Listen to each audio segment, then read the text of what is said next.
Thank you very much, D-Man. And not exactly the most convincing of wins from Cloud9. A few missteps, a few misplays.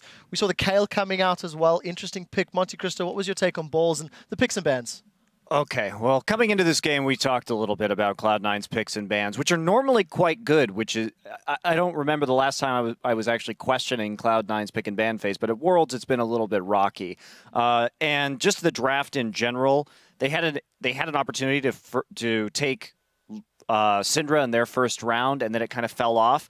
And the Kale pick was really quite bad in this team composition, because if you're trying to set up for some sort of like poke composition, Kale just doesn't do anything at all. There's no one really that should be protected by Kale.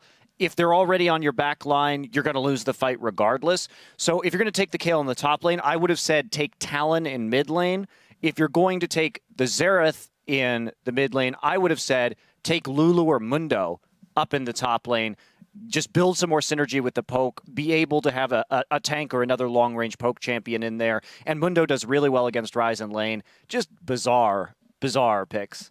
Yeah, definitely. If they wanted to go with the Kale, I agree with the Assassin mid or something that goes in mid. Because the Kale works very well against Syndra. It basically stops either Syndra ult or it stalls Syndra from ulting. She can't just do it when she wants. So picking a Talon or like, they didn't have anything to set up Yasuo, but something where it's like an assassin, you know, high engaged champ, that sounds like a champ they should have picked. Right, and Kale, if you just watched that game, Kale didn't do anything.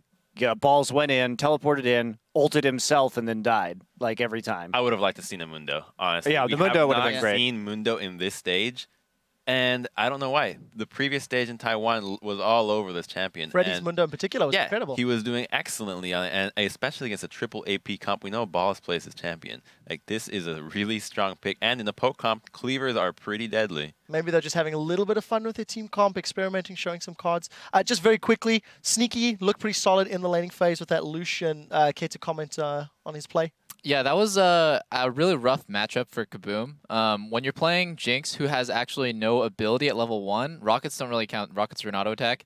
You don't want to get pushed in. If you get pushed in, then you're essentially just down an ability in the level 1 or level 2 all-in, which is exactly what Sneaky and Lemon did. And he just didn't really seem to understand how to lose lane gracefully. He took too much damage before he ended up getting those nukes like Zap and Traps. So just misplay by Minerva and Dance. Well, a lot of pressure on Cloud9's shoulders. They're going to be looking at the other teams in their group and watching the results of Alliance. We're actually going to throw over to Shox right now, and she's standing by with one of the winners from the game.